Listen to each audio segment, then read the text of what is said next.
minutes after they took I from a bottomless pit, but my hands, they was made strong by the hand of the Almighty. We forward in this generation triumphantly. Won't you help to sing these songs of freedom? 'Cause all I ever had was redemption songs. Redemption songs.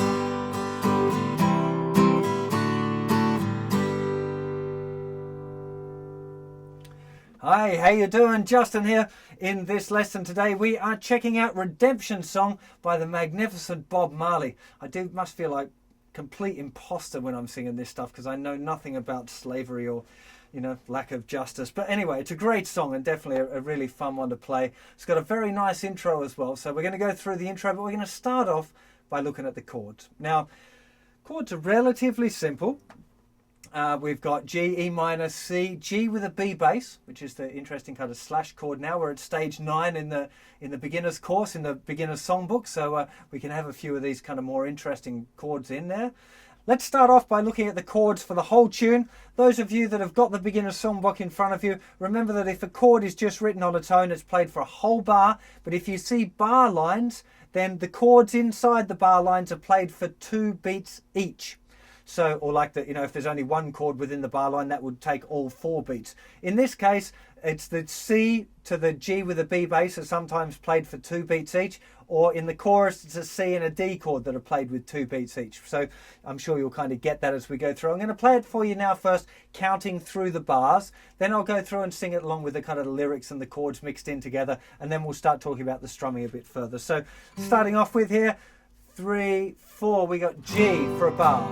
3, 4 to E minor, 2, 3, 4, C, G with a B bass to A minor, 2, 3, 4, G, 2, 3, 4 to E minor, 2, 3, 4, C to G with a B bass to A minor. You got that sequence one more time. So G to E minor, 2, 3, 4, C to G with a B bass to A minor. Last time in the verses we got G to E minor, full bar of C to a full bar of D. Now we're into the chorus. We've got another full bar of D, down to G for full bar, then just C to D to G, 2, 3, 4, C to D to A minor this time, 2, 3, 4, C to D to G, 2, 3, 4, C, D, G. And there's one more, C, G. Then we're into the second E minor, C to the G with a B bass to A minor. Then G chord after the E minor I, C from the G with the B bass to A minor, but my G was E minor strong, C by the G with the B bass to A minor, we G in this genre E minor, C triumphant D, D you help me G, C these D of G chord, 'cause C I D chord E minor, C the D chord G, C the D chord G,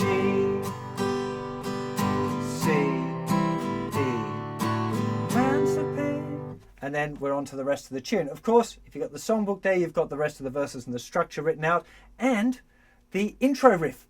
So let's get to a close-up and have a look at that intro riff.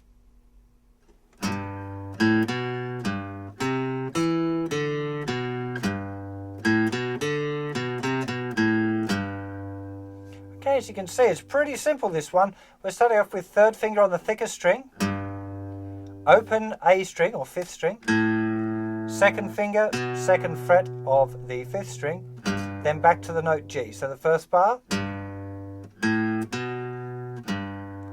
then third finger moves over onto the fifth string, second finger, second fret of the fourth string, open D, second finger, second fret, fifth string. Go those first two bars together.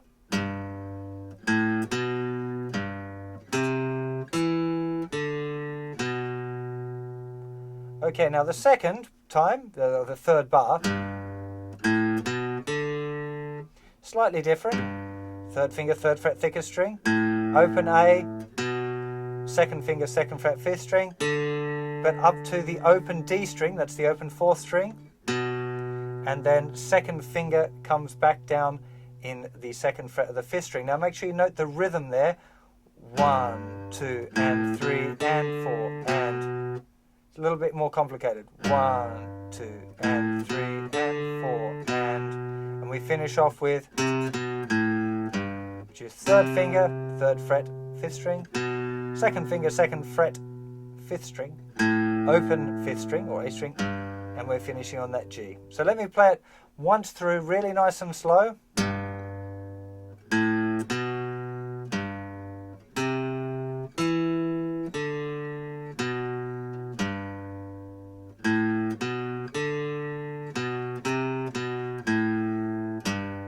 One more time.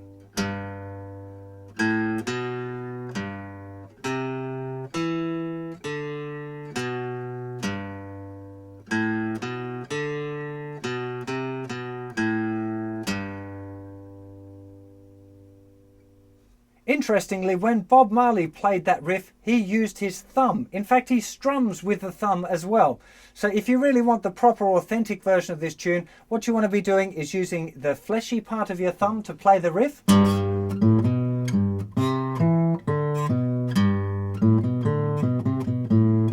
And for the strumming, you're using the thumb for both up strokes and down strokes.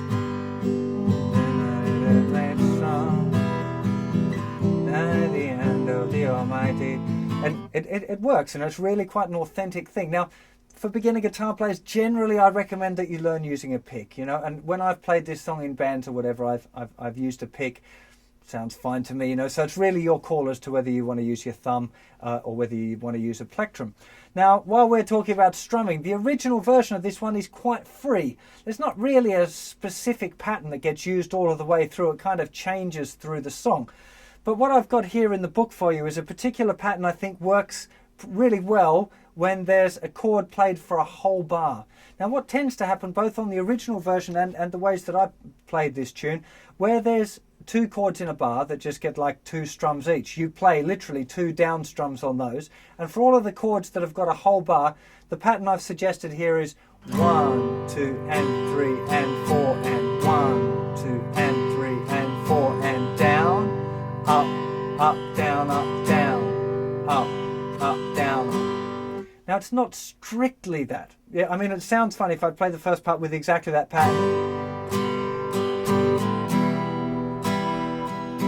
Down, down, down, down, down, up, down, down, up, down, down, up, down, down, down, down, down, down, up, down. Takes a little bit of thinking about to be able to change from having all of those upstrokes in a row, lots of tied notes, to be able to play the downs just for the C and the G with the B bass kind of parts of the song. So allow yourself a little bit of freedom with this one. It doesn't have to be exactly that. The big trick, you know, as I talk about with strumming all the time, is keeping that hand moving. If you can keep that hand going all the time, your rhythm will be solid and you'll be there, and the song will sound great, you know. So by all means have a go with that pattern, but don't beat yourself up on it too much. Allow yourself to just keep it moving, make sure you're solid with the beat and you know where you are in the tune, and it'll sound great. It's a really great sing-alongy one, this one as well. I mean, awesome, you know, one of the greatest songs ever, I'm sure. Anyway, enough of me pontificating about the merit of songs. I'll see you for another lesson or another song very soon. Take care of yourselves. Bye-bye.